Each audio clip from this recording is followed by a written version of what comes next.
Hello and welcome to the CLNS Patriots Network. This is the Patriot Nation podcast. We got a special episode for you. I am Matt St. Jean here with Dave Archibald to talk about his new book, The Inches We Need. How you doing, Dave? I'm doing great, Matt. Always awesome to talk to you.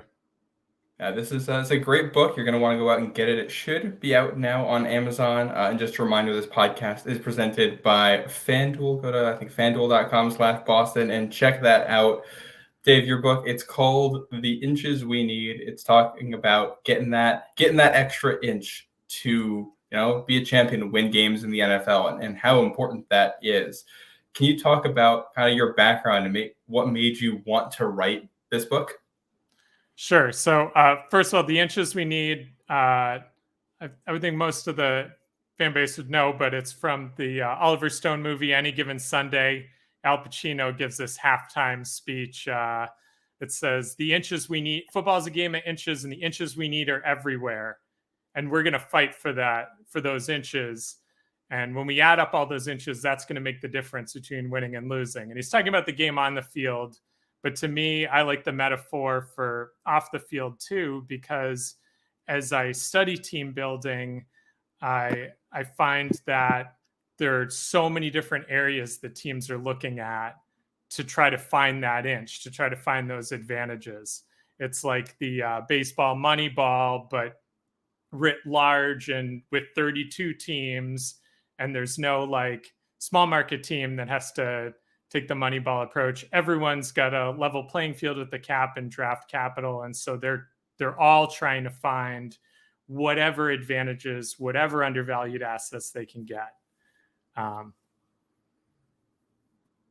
And I know you talk right off the bat, your first paragraph of the book talks about you being the kid who'd play the sports video games, and you're simming through the games. You want to get to the off season. That's the fun part. That's something I can relate to, playing Madden. You're trying to nail the drafts. You're trying to sign free agents. What games were you playing that came into this? My version of this is like even nerdier than you can imagine, because I never had like a gaming system that was good enough to run like the top end games. So I was doing stuff like Earl Weaver baseball and like front page sports football, like stuff you've never heard of, I'm sure. And yeah, I would just that was me. I'd start like, I'm gonna play every game this season. After like 5 games, I'd be like, all right, this is kind of dull. I'm gonna sit, and then I'm in the draft and I'm signing free agents. I'm trading guys away. I'm promoting guys to the minor leagues or whatever it is. When my wife is in marketing and she asked me like, what's your audience for this book? And I kind of hemmed and hawed my way through the answer. And then I was thinking about it. I was like, it's probably those people like me who are simming through the video games to get to the off season, to get to the draft, to get to that nerdy stuff. And to me, it's kind of funny because it makes it sound like I don't like the game, but I love watching it. But to me, like the game itself, I'm just enjoying it. I'm watching it. I'm a fan when it's happening. The analysis comes later, whether that's digging into the X's and O's or the off season. When I'm watching the game, I'm just, fanning out. So that's just kind of always been my perspective. I personally find that very, very relatable. That's kind of how I've always interacted with the game too. And I know you gave me a copy of the book here. It's fantastic stuff, and literally from the first page, there's good stuff here. I think let's talk about kind of the first chapter here, because I think this really introduces the core concepts you're going to use. The first question I have is, you talk about how when you were writing for Inside the Pylon, you want to write articles that were considered evergreen, writing things that would kind of last, and how that was something you came into with this book, especially because Moneyball, by the time Moneyball, rises into the popularity, the core strategies are kind of outdated at that point. People have moved past them. They were good for a time. People adjusted. So how do you approach writing a book, trying to have an evergreen strategy for football in a sport that's ever changing? Yeah, I mean that's the trick of it, really. And I quote Dan Hatman a lot in the book. And when I called him to talk about this project, that was he's like, I don't know how you do it, because it It changes all the time. And I was like, well, that's why I'm relating it to these core concepts that are always true. And I think when you look at Moneyball, it was the idea that we're going to find the undervalued assets. And then the question becomes, okay, what are the undervalued assets? And that changes over time. And so some of that applies to this book, but it really comes down to, having a vision, aligning the organization around the vision, and the owner is a big part of that too. And then being different than the other teams. And finally, you have to change and adapt, because what worked 5 years ago might not work now and might not work 2 years from now, or, it's constantly moving. And the teams that are constantly searching for that inch, those are the ones who are going to be successful. Yeah. Yeah, and you mentioned that pyramid that you set up. It's a diagram right at the start of the things that you have to do to be a competent organization, a good organization, and then one that's competing and contending for championships on a regular basis. I figured it'd be fun to look at some of those things through the lens of the Patriots, especially because over the last 2 decades, they are the example of how to do this stuff year in and year out. So I'll start with the very first one you mentioned there, aligning the organization. This is part of your basic competence level of how to build a football team. Where do you see that in the Patriots? Well, I think the Patriots, it's kind of obvious, which is Bill Belichick runs the show. So he's at the top of the personnel org chart and he's at the top of the coaching org chart. So there's never any disconnect between personnel and coaching, because everything rolls up to Bill Belichick at the end of the day. And that's not how most teams do things. And probably there are a number of head coaches that you wouldn't want running personnel, but obviously it's worked great for Belichick. And, he hasn't batted 1,000 on personnel moves over the years. Nobody does.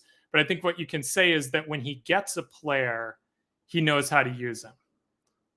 And that's not true everywhere. And, later in chapter 1, I talk about Cal Van Noy as an example of a guy who didn't work out in Detroit, who went to New England and had success. And obviously there are a number of those players through the years, guys who were misfits in their organizations that come to New England. And because Bill knows exactly what he wants, and because he's running the show on both sides, it all works together. Yeah, and I think this is where aligning the organization and having the vision really come together, because the alignment kind of comes from the structure. I feel like in New England, because you have just one guy who's making all of the final decisions for everything, it kind of comes naturally, which, like you said, it's not something that's worked everywhere. I think you look at the Houston Texans under Bill O'Brien as kind of one of the relevant examples, or the Eagles with Chip Kelly. Is there a reason why you think those versions of aligning the vision and having everything come from one man didn't work, where it did work, has worked in New England? Well, fundamentally, the general manager is responsible for the long-term vision of the organization. And so in both those examples, you had a coach who was kind of teetering, who'd been a little bit on the hot seat, and he gets full personnel control. Is he going to make decisions with the long-term interests of the franchise in mind, or is he going to make a decision to save his job for that season? And when you look at those situations, you had, Bill O'Brien. What did he trade 2 firsts for? That was that year he traded 2 firsts for Laramie Tunsil, and I mean, he wasn't looking at the broader vision. He was just trying to do what he needed to do for Sunday, and I think that's the risk with the head coach in charge model. I think there are a lot of advantages to it in terms of alignment, but there's definitely a risk that if you don't have a head coach who's capable of stepping back and saying, okay, this is what I need Sunday, but let's not do something that's stupid for 2 years from now. And Belichick obviously stands as someone who's, fairly conservative by GM standards. I mean, he's been pretty averse to pushing a lot of money into the future. Right now, they have almost no long-term financial commitments. He never trades or rarely trades future draft capital, and not very much. So with him, it works. But if a head coach is just kind of myopically focused on this Sunday, this year, what he needs to do for his job, that's when you run into trouble with that scheme. And that's where the owner support, I think, begins to come in too, because I think you see in a lot of ways here, if the GM or the coach is scared for their job, they start thinking about tomorrow and not next week. And then you start getting into issues. I think in New England, you win a Super Bowl in a year or two. It makes the rest of the stuff a lot easier. Yeah. The owner can get behind anything you do, and it gives you, I think, a lot more freedom and flexibility. But owner support is a huge part. I mean, the fish rots from the head, they say, yes. And I think you've seen that around the NFL with certain franchises. Looking at you, Washington, with what's been going on there recently. But when you talk about the Patriots, I think Robert Kraft has been a huge part of what's gone on over the last 2 decades. Absolutely. I mean, one of the things that I think about sometimes is like, what's Bill Belichick's contract? I have no idea. I don't know how long he signed for. I don't know how much money he makes. Like, it just kind of just gets taken care of.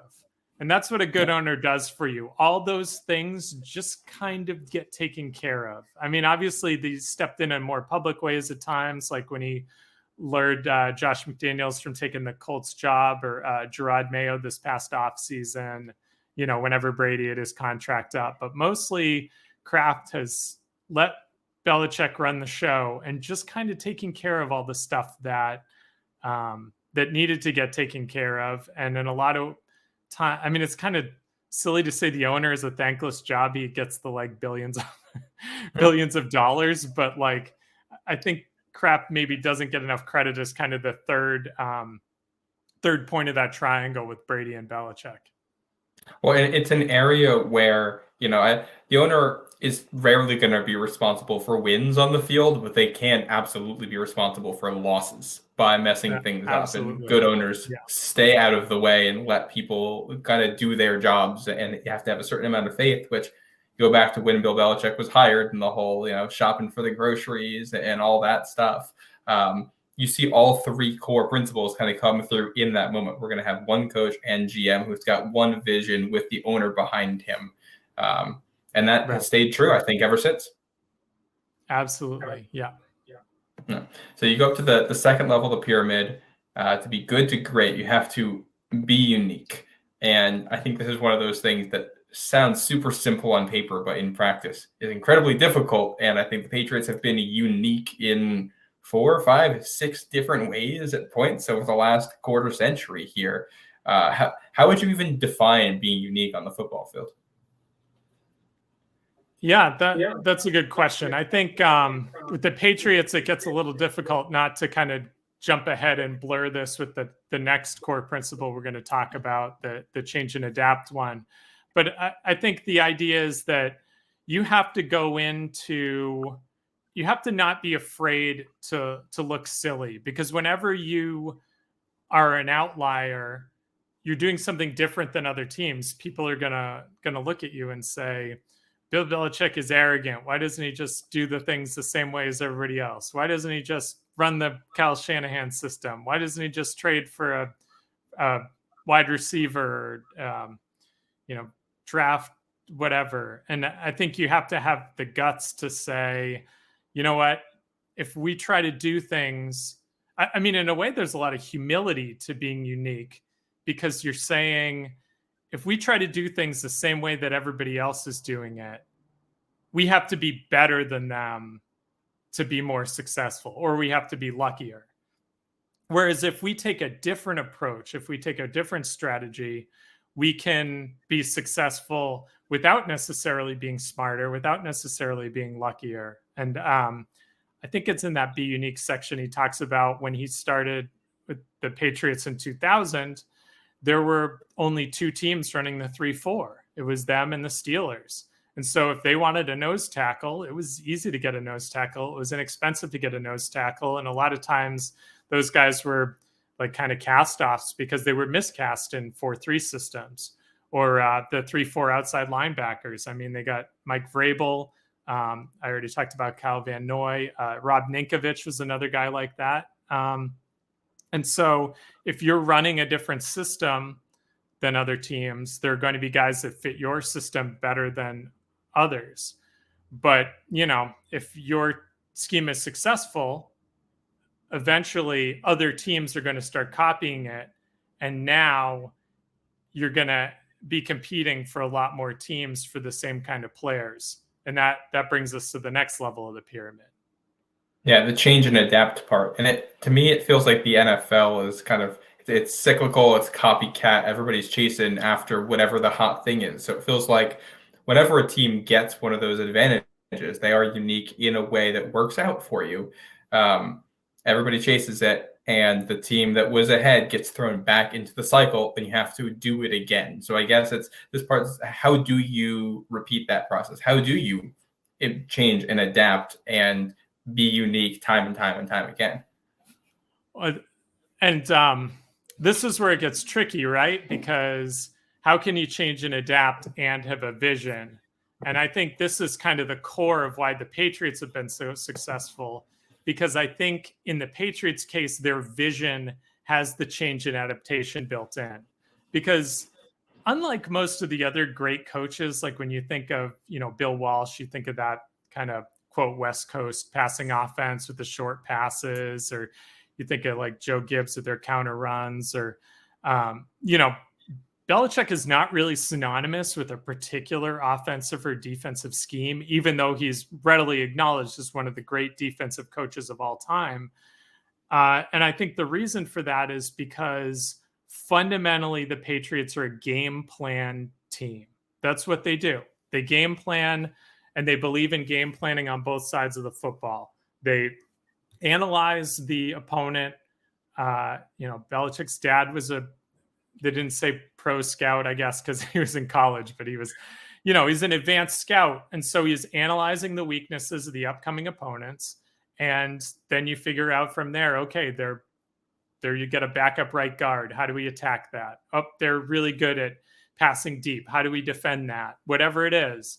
And the Patriots want to be able to change what they do week to week to attack the weakness or defend the strength of the opposing team. And that's different than, like a Kyle Shanahan offense where it's like, okay, we do outside zone and we're going to do other stuff, but everything is predicated on our core outside zone. The Patriots core is game planning, and that influences their personnel too, because to game plan like that, you need smart players who can handle the fact that the game plan is going to change week to week. You need versatile players so that guys can play different roles week to week. You need available players, because if guys, you see some of these teams where the veterans get like practice rest days every week and they're not practicing. Like the Patriots have rarely done that because they need the guys practicing. There's a new game plan this week. We got to install this stuff.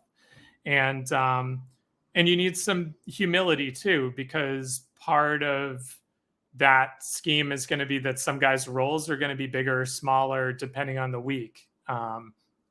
So I think that's where you see the Patriots' ability to change and adapt, because suddenly the overarching scheme idea of game planning, that always applies.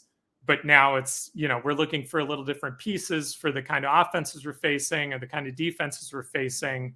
But we're always looking for these versatile guys, these smart guys, these guys that fit our vision. And because we have change and adaptation built into the system, that's where we have the ability to pivot as the league shifts in the way that some other dynasties or would-be dynasties haven't as successfully. Well, and you mentioned Kyle Van Noy in there. Would you say that having a system like that with the change built into it, does it allow you to extract extra value out of players who are undervalued in some places because you are willing to shift what you do to fit what they can bring to your team? Well, I don't know that they changed what they do to fit Kyle Van Noy, but I do think he's someone who fit their scheme better because he got drafted into a 4-3 Lions team, and he's not really a 4-3 outside linebacker. He's a guy who, at his best, and I have an anecdote there about the Poinsettia Bowl, which is a bowl game he played in college where he made a bunch of crazy plays and in a lot of different ways. At his best, he does a bunch of different things for you. He can do some coverage. He can do some pass rush. He can do, run fits. He can, chuck crossers. He can do several different things. And if you don't know what he's going to do, it's pretty, it's something that you have to worry about as an offense. But if you put him in a role where you're asking him to do the same thing a lot of the time, he's not as effective because he's not really built like a every down edge rusher. He's not really a great enough athlete to be like a coverage player all the time. But if you have a system that kind of lets him do a little bit of a bunch of different things, that's where he excelled. And I think the Patriots have had a lot of success with those kinds of linebackers specifically, and those kind of players in some ways. And it goes back to the kind of system that they want to run. They don't want to do the same thing all the time. They want to be able to game plan. And sometimes that means changing what guys do game to game. And sometimes it means changing what they do snap to snap when they have some of these guys. Yeah. Well, and I think the other example of something like this that kind of comes to mind is bringing in like Wes Welker in 2007 and changing what you do on offense, because you had a guy and you had to defend him and you saw how hard he was to cover. And you said, hey, if we take this and we mix it some of the other things we can do and add some new things into the mix, we can make this better than it was before. I think that has kind of been a stable. I feel like there's a long-standing thing here with the Patriots that they'll take some cast off from somewhere else, get a career year out of them, and then they'll go to another location and a place that doesn't have the vision and isn't willing to change, and that player will go get paid and not be as high quality guy in the next place. Yeah, you definitely see that a lot. And Welker, I think that was an advantage they had for a long time, was the slot receiver has generally been the focal point of the passing offense. And traditionally those guys have been underpaid. And I think we're seeing that shift a little now. And that's, I think, part of why the offense hasn't been as strong the last few years, because it's been harder to get those guys inexpensively. Yeah, that's a great segue. We're going to talk about the current Patriots, the offense, the defense, the special teams through the lens of some of the stuff you talk about in your book, and a couple other things going on around the NFL. After this word from our sponsor. Get ready for the NFL season with incredible offers from FanDuel, America's #1 sportsbook. Right now, new customers can bet $5 and get $200 in bonus bets guaranteed. Plus, all customers who bet $5 will get $100 off NFL Sunday Ticket from YouTube and YouTube TV. Now is the best time to join FanDuel. The app is easy to use, and you can bet on everything from spreads to player props and more. Go visit FanDuel.com/Boston and kick off the NFL season with an offer you don't want to miss. FanDuel, official partner of the NFL. Ages 21 and up in present Massachusetts. First online real money wager only. $10 first deposit required. Bonus issued as non-withdrawable bonus bets that expire 7 days after receipt. Restrictions apply. See terms at FanDuel.com/sportsbook. Hope is here. GamblingHelplineMA.org or call 800-327-5050 for 24/7 support. Play it smart from the start. GameSenseMA.com or call 1-800-GAM-1234. NFL Sunday Ticket offer ends 9/18/23. No refunds. Terms and embargoes apply. $100 off NFL Sunday Ticket, not YouTube TV. YouTube TV base plan required to watch YouTube TV. Redemption requires a Google account and current form of payment. Commercial use excluded. Subscription renews. Cancel anytime. Welcome back. I'm here with Dave Archibald. Let's get into the current Patriots. You mentioned slot receiver and the offense before, and I think that's probably the perfect spot to start here on the offense. Let's talk about it briefly. From my perspective, I think we've kind of seen them shift from some of the smaller, shiftier guys in the slot to some bigger slots in recent years. N'Keal Harry, I think they wanted to play that role. Jacoby Myers was kind of that type of player. Juju Smith-Schuster this free agency. They also draft a shifty guy in Demario Douglas. Do you think that's a reflection of changing values there, or is that just the guys they happen to sign? Well, I think that's interesting. I do think it was a reflection of shifting values. I think you saw them kind of trying to put together like a bully ball offense. they signed 2 tight ends to big money. They drafted guys like Harry, and they picked up Myers. I mean, they had a really big group of skill players. And of course, they generally had those big kind of running backs too, like Damian Harris and Ramondre Stevenson, LeGarrette Blount, if you go back a little bit. So I kind of looked at that and thought they're putting together an offense that they want to like run the ball first and kind of have the passing game keyed off that. But, with Bill O'Brien coming back, he may be, I don't know whether they're staying on that track or maybe he's bringing some more of those spread concepts that he'd been running in Alabama that Mac is familiar with from those days. So honestly, that's something where I'm kind of curious to see how it's going to play out, because I'm not sure. I think some of the personnel they have now is kind of a relic of the previous strategy. And I'm not sure whether they're continuing on that path with O'Brien or if they're shifting gears a little bit. And it might take some time to see that play out in terms of what kind of personnel they assemble on the offensive side. With the offense, there's the offensive line. I know a lot has been made in the last couple weeks and months of what the Patriots did at offensive tackle. I'm curious to get your thoughts on, going with the signing 3 mediocre guys instead of throwing a lot of money at one player type of strategy. Well, I think, this is kind of a multi-year issue. I think like if you asked them 18 months ago, they'd say that Isaiah Wynn is going to be one of our tackles. And they picked up the 5th-year option there, and obviously that didn't work out. He got hurt again, and he was ineffective last year when he did play. So I think that left them scrambling a little bit. And facing this offseason, you had the option of overpaying, pretty average players, giving them top-of-the-market contracts. So that's Orlando Brown or Caleb McGarry, or now I'm blanking. Mike McGlinchey. Mike McGlinchey, yeah. So you could pay those guys kind of top of market contract in an extensive guaranteed money and years commitment, or they had the option to try to go inexpensive and just get by with some depth pieces. And I do think they needed depth. I think depth is kind of an underrated issue with last year's offense. The couple games that David Andrews missed, those were 2 of the worst games that the offensive line played. When Wynn went down and they were kind of cycling through Marcus Cannon before they got to Connor McDermott, kind of settled that group a little bit. I think and also the other thing that happened in there was Trent Brown gets sick. And he didn't end up missing a game, but he was clearly not 100%. You had to think if they had better tackle depth, he either wouldn't have played or he would have rotated to give him more of a breather. So they did need to address depth, and I think they just kind of decided to try to get by for this year.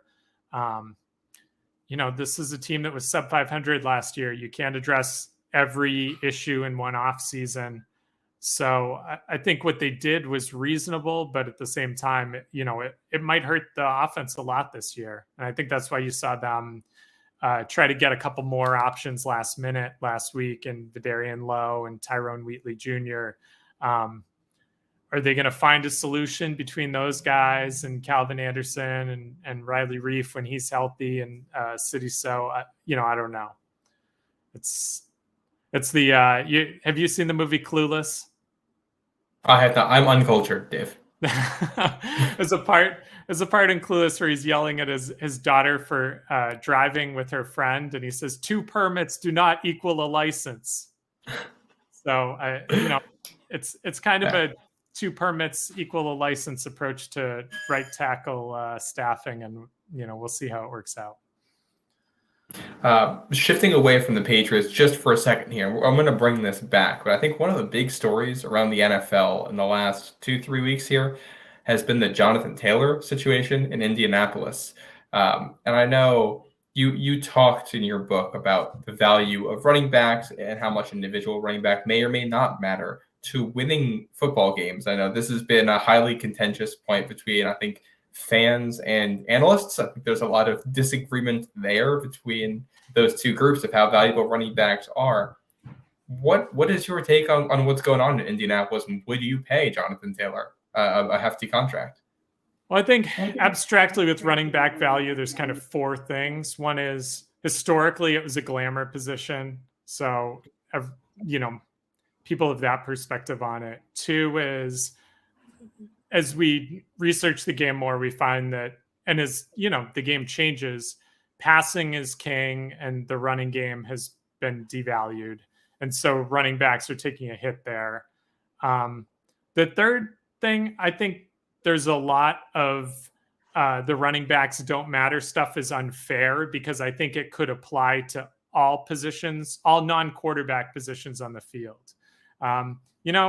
People say, oh, you can get a running back anywhere. It's like, well, you can find, UDFA cornerbacks too, or wide receivers. In fact, those are two of the more common positions to find productive UDFA players.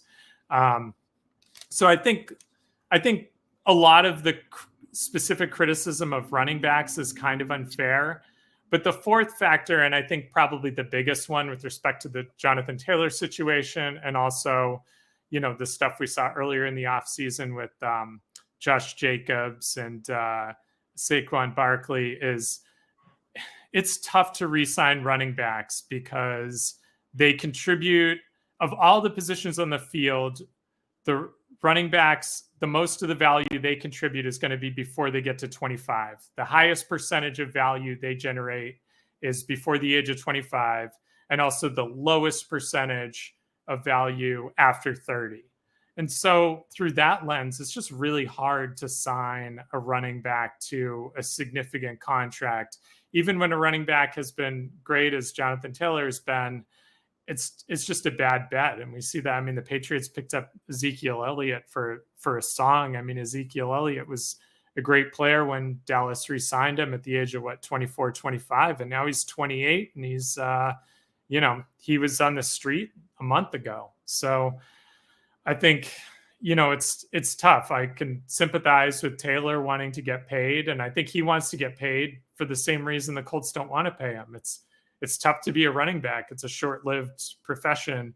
But at the same time, I understand why Indianapolis doesn't want to do it because the payoff just isn't there. It's a position where people decline fast. And a lot of times the best years are on the rookie deals.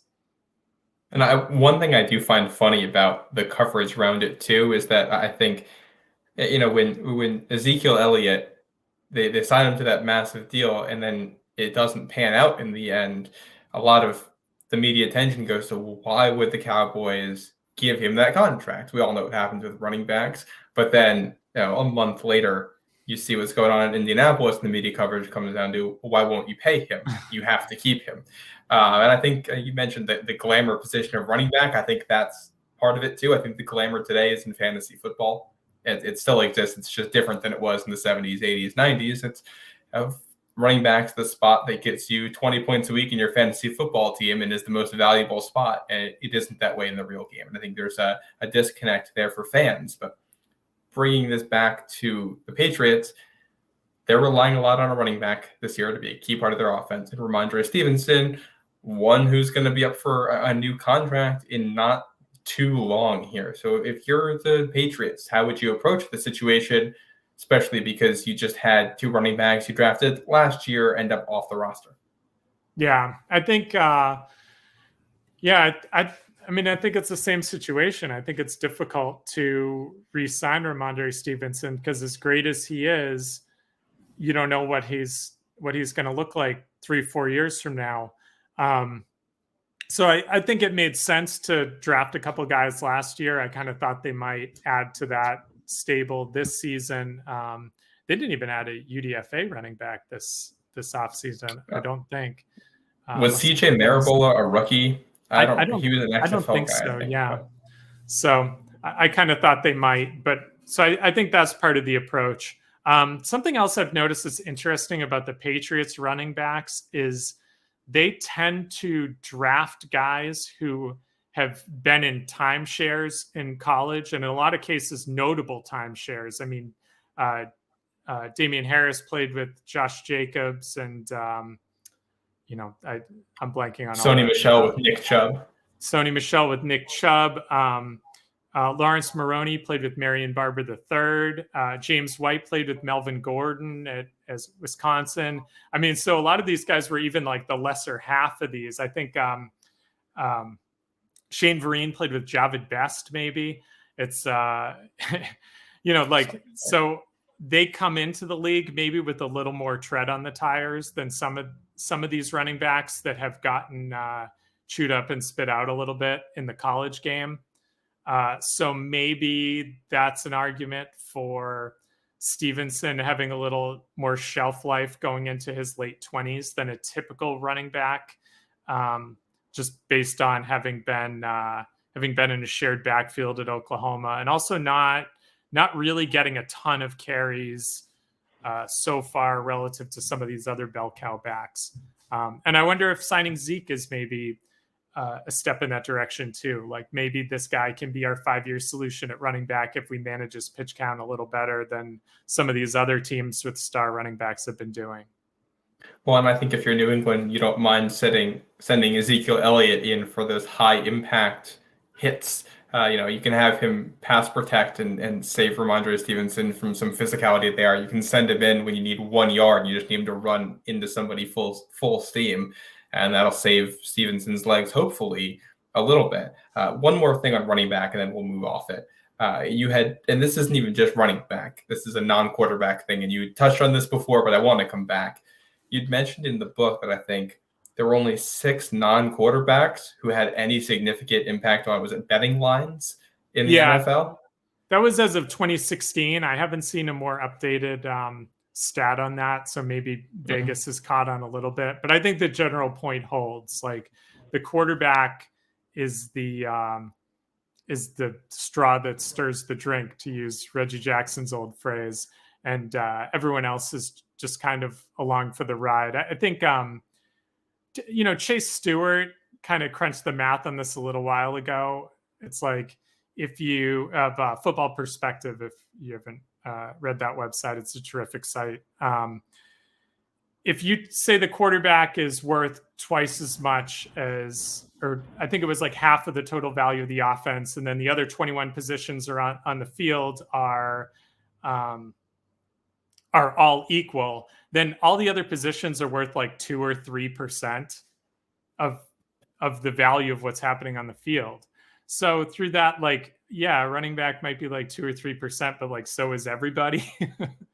Yeah. So I think that's where you get to kind of where I feel like some of the criticism of running backs specifically, I think can generally be applied to a lot of different positions on the field. I think, and I think we're starting to see that in contract value. Some of the quarterback contracts are taking up a much higher percentage of the cap than we've ever seen before. And it really isn't stopping those teams from being competitive. Mahomes set a record this year for the highest percentage of a cap. And if you count Jared Goff's dead money last year, the Rams would have set a record then on the highest percentage of cap taken up by the quarterback. So I think we're entering a world where the quarterback prices are starting to go up commensurate with their impact, and everyone else is going to get a little bit less of the pie. So with that in mind, do you think that kind of non-quarterback draft, free agency, trade moves probably get a disproportionate amount of coverage and hype compared to the amount of impact they'll have on the field? Well, I think the skill position ones probably do, and then probably not. Nobody's like that excited about guard signings, so they're probably not getting disproportionate or special teamers or something. So, but I think certainly the other skill, the receivers and the running backs are still getting a lot of attention that I think maybe is not commensurate with the impact. Let's jump over to the defensive side of the ball here. And we're talking about, weighing impacts at different spots on the field. I think the big overarching debate on defense is pass rush versus coverage when you're trying to stop opposing offenses. You kind of you talk about how there's different schools of thoughts here and which one's more valuable. Typically, I think coverage is where people land. Bill Belichick, says all of it matters. But this New England offseason, you draft 3 corners in the last 2 years and a bunch of safeties too. Do you think that there's kind of a leaning into the coverage aspect as a primary part, or do you think they just think that they need more players there? Well, I think with the Patriots specifically, a lot of it is about undervalued assets. Like they're picking typically at the end of the first round, and if you're looking for a star edge rusher, that position group is usually pretty picked over in the draft. You're looking at guys who have pretty significant warts. I think the only edge rusher the Patriots have drafted in the first round is Chandler Jones, and he was a guy who had a lot of length, but I think he only had like 4.5 sacks his last year at Syracuse. I mean, he wasn't like a big producer. He's also not your kind of traditional edge bender type edge rusher, speed guy. He's more of like a big physical guy with technique.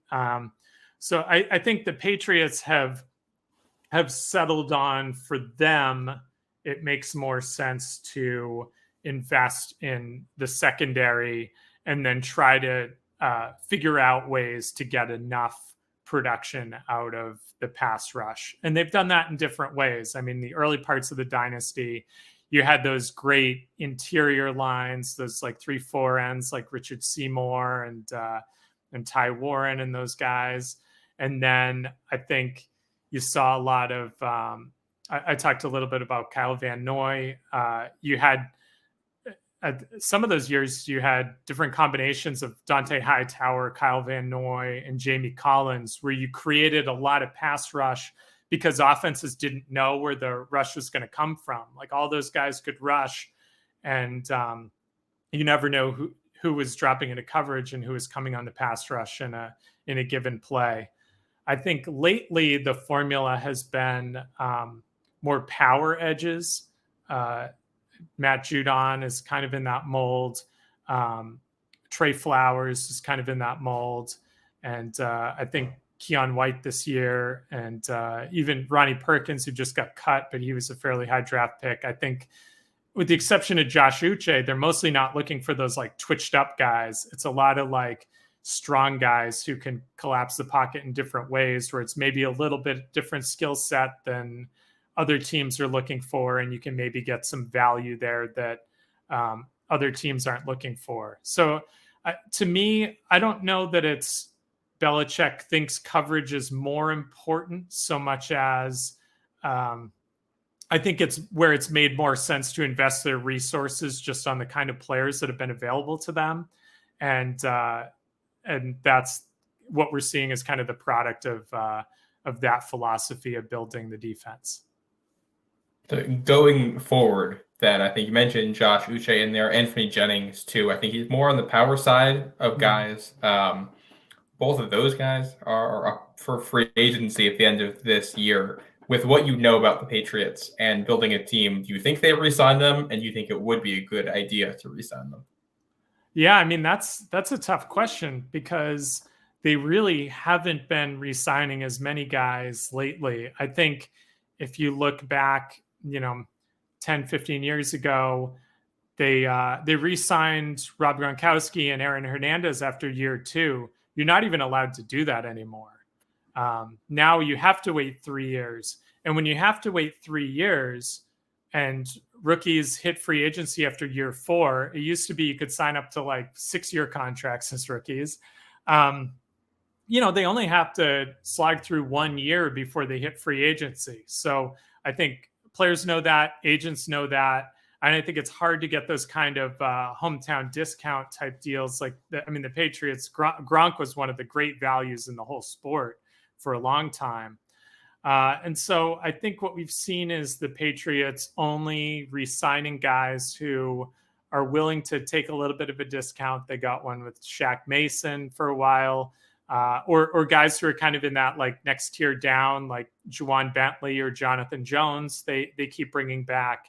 And so as we face this offseason, and I think Anthony Jennings is very much in that mold.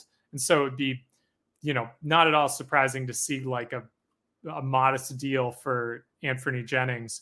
I think when you look at Uche, and you didn't mention them, but obviously you mentioned to me by email earlier, Kyle Duggar and Michael Onwenu, who are, at the top of their positions. and contracts that are probably going to be 8 figures, it's a little harder to see what they're going to do. The last great offensive player they drafted, Joe Thuney, ended up walking in free agency. So if Joe Thuney walks, does that mean who are they going to re-sign if they're going to let Joe Thuney go? It's kind of tough. On the other hand, they do have a ton of money to spend. I mean, they have one of the highest cap figures for 2024 and 2025. They have almost no long-term financial outlay. Yeah, I think as of today and over the cap, it's $116 million for next offseason at this point, which you mentioned, haven't re-signed any offensive guys in a while. If you're not re-signing your talent, that's how you end up with those huge amounts of cap space. And yeah. And the thing I will say in favor of them re-signing, or with an idea that they might re-sign Onwenu and Duggar especially, is while those guys might sign deals that are at the top of those positional markets, those are positional markets that are lower tier than some of the more expensive markets. So you're talking about a guard and a safety. They're going to make a lot less than your top offensive tackle or your top, wide receiver or cornerback or something. So maybe they're willing to go to the tops of those markets. I mean, they did it for Devin McCourty. They did it for Logan Mankins. I don't think, Duggar or Onwenu are in those stratospheres, but I think those are positional markets where they're more likely to bring guys back, which is why I think when you look at Uche, it gets a little more difficult because that tends to be a positional market where guys get paid more than the Patriots are typically willing to go. And obviously he's difficult here because his best production came in a short window at the end of last season. And it's tough to even project that forward right now. I think it's tough to assign a value to him at all for those contract negotiations. I know we're over 45 minutes here, so we're going to wrap up with two last bits. First thing, we got to touch on special teams here. And I did think it's interesting. You talk about this at the end of your book, how 20% of the value in a football game or the ability to win a game comes from special teams, but it makes up less than 20% of the plays. So each special teams play is worth more. Do I have that right? That was the analysis that Brian Burke did. I'm trying to remember exactly which year that was offhand. So that might have been before some of the current rules changes. So maybe it's gone down a little bit since then. But I definitely think your average fan doesn't give special teams enough credit for how much it can swing games. And we've seen that in the positive direction for the Patriots many times over the years. And last year we saw it in the negative direction a couple times with a couple games they lost on big kickoffs. Yeah, you only have to go back one real game to figure out where that bit the Patriots, and you see them attack it this offseason. Kicker, punter in the draft, Amir Speed, who stepped in as a starter on special teams right away. Kind of projecting into the future, do you think it will continue to be disproportionately valuable to the number of plays on the field? Do you think it's good to keep investing draft picks there and roster spots there, or is this going to diminish over time? I think it's hard to predict how much the kind of coverage and return roles are going to diminish. But I think one thing that was interesting as I worked through it is I don't think these rule changes diminish the importance of the specialists, especially the kicker and punter, because more of the kicking game is hitting those 50-plus yard field goals. That's on a significant upward trend over the years. And so those big leg kickers who can hit those long field goals, I mean, those are points right there. And the other thing is, even with the rules that make touchbacks easier, you still need a kickoff guy who can take advantage of it. And I think that's where Nick Folk was at a big disadvantage this preseason, because the average team was about 60% on touchbacks last year. Nick Folk, 9%. He had 3 touchbacks on, I think it was 33 kickoffs. And obviously we saw some of those come back. So that's the thing. It's you don't, it's one thing to say, okay, you don't need to worry about, coverage guys or return guys. Well, that's only true if you have the kicker and the punter who can neutralize those guys. If you don't have the kicker and the punter, all that stuff starts to become pretty important. And, That's where I think you see the Patriots investing in those specialists because they needed to get more out of those positions than they got last year. And that's kind of the key to unlocking the value in these rules changes. And bringing up touchbacks too, that's a great point. Huge point of emphasis, I think, for the Patriots this offseason. Hopefully, we'll see that actually pan out and help them during the season. My last question for you. You did a ton of research writing this book. There's a lot of you quoting from a ton of different sources in there, modern stuff, old stuff, putting things together. I'm sure you came into this with your own priors, your own preconceptions about what makes a good football team, what makes good strategy. Was there anything you came into this process with that you did the research and changed your mind on something or learned something new that really shocked you? Yeah, I mean, I think there was a lot of that stuff. I think, coming into this process as a Patriots fan, I think it's easy to be like, and obviously the success the Patriots have had, it's easy to think like, oh, well, the Patriots have the right way of doing things. And anyone who's not doing things the way the Patriots do is doing something wrong. And A, that's not adhering to the core principles that, we talked about earlier in this podcast. But B, as I dug in on some of these teams, I think the Rams were a really good example because I looked at the way they do things for a section that I think appears in Chapter 5 on the draft.